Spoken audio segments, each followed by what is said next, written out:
Hello everyone, my name is Ketan Pathak. I am 21 years old and today I want to talk about productivity. I want you guys to imagine, we wake up every day, we make a to-do list, we take a cup of coffee and we're determined to take over the world. But as we progress through our day, towards the end we feel exhausted and we don't really know where our time really went. Why is that? We live in a world that's obsessed with productivity. Everyone's chasing whatever they want to do, and they want to do it as fast as they can, with the least amount of resources they can. But I have a question. What if productivity is not all about being the fastest? What if it's about being slow, but being better and consistent at whatever you want to do?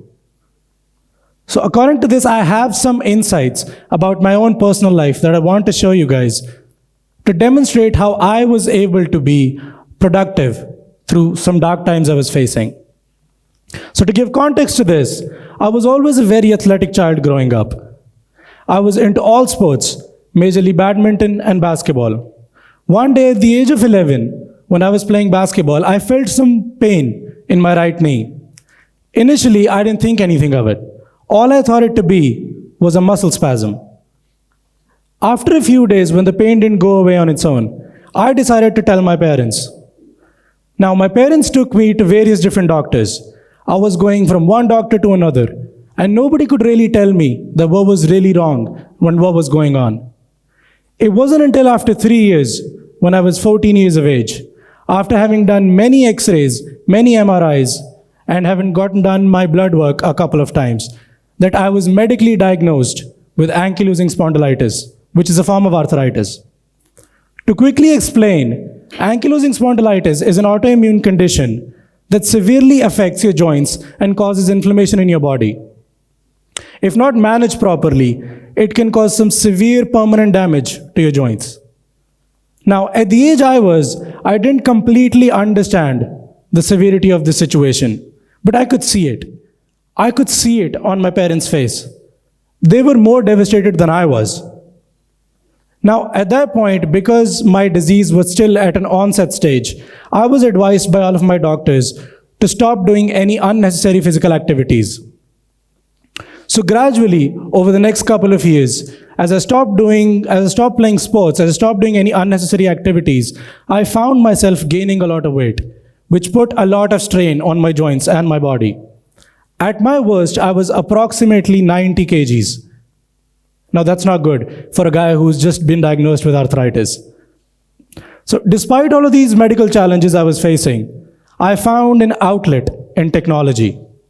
When I was in high school, robotics became my passion.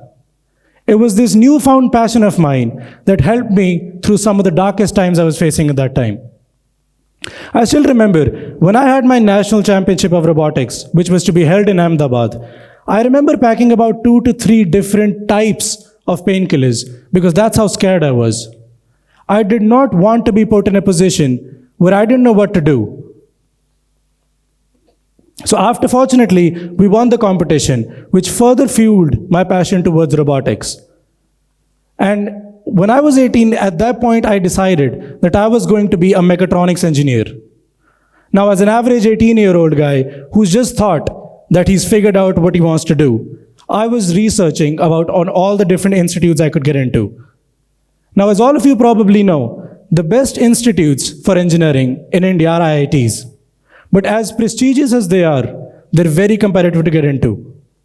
And I didn't think highly of myself enough at that point to think that I could get into such an institution. So I decided to take the relatively easy way out. I decided to go and study abroad. Now, this was not an easy decision by any means. I had to convince, it was a couple of months of tedious convincing that took my parents to finally allow me to go.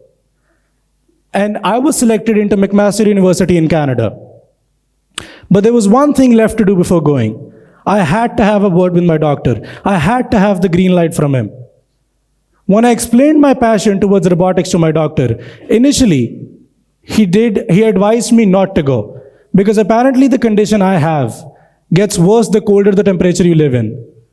And majority countries in the West are relatively much colder than India. So it was not advised. But fortunately, he saw through my passion, and in exchange for a promise that I would adhere to all the precautions he gives me, and I would take all of my medication on time, he gave me the green light. So now the only thing that was left to do was to leave India and embark upon a new journey on my life. Now, it was not smooth sailing. When I left for India, it was during the COVID times. So there were a lot of legal restrictions on social gatherings. And up until that point, I was a guy who had never left India. I was always surrounded by my own people, by people of the same mindset. I had absolutely no exposure about how the outside world worked, of how different people thought. So I found it very hard to communicate with people, as I found myself being misunderstood quite often. It was not until much later on that I started realizing that the problem was not with me or my communication skills, but the problem lied in not understanding and accepting that there are cultural differences that exist between different ethnicities. Once I started accepting and acting upon those cultural differences was when I started to make some improvement in my communication. I no longer had the fear of being misunderstood. But as the law of nature suggests, not everything that is good must go on. So eventually, after 3 years, I was done my studying, and I decided to come back home because I could see a better financial future for me here. Now, when I came back, I went up to my doctors for a routine checkup. And unfortunately, they told me that my condition had worsened than it was initially before leaving. That put me in a very bad mental state. I was not feeling well. It was a point where I was questioning everything and anything. At worst, I was questioning myself. I was asking questions that why did it have to be me? Like, why me of all people? What have I done? I've been nice to everyone. So to snap me out of this mindset, it was my parents that came through. My parents motivated me a lot to work towards my fitness and not to dwell and hold on to the stuff that I have no control over. Because what's the point in holding on to stuff that you can't do anything about?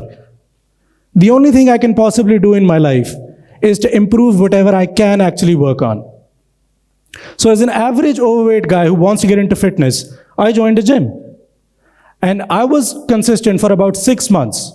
And after a good 6 months of consistency, I lost about 20 kgs of fat, which reduced a lot of strain on my body. I could move freely, and after 8 long years of being on medication, I was finally cleared medically off meds. That made me wonder, how much is the human spirit capable of? If you really put your mind up to something, how much can you really push yourself? That's when I decided that I was going to become an MMA fighter. Now, this decision wasn't just like a random decision that came up to me. I had a role model. A role model by the name of Mr. Sangram Singh, who is a Haryana-based wrestler turned professional MMA fighter. I could really relate with that guy. Because when I saw his story, he, just like myself, was also diagnosed with a form of arthritis at a very young age. At his worst, he was even wheelchair-bound. So seeing how his story unfolded, I wanted to see how mine would. If he could reach those heights, I wondered if I pushed myself hard, potentially harder, where could I get to? And now here I am. I stand before you with my first MMA amateur fight scheduled in April.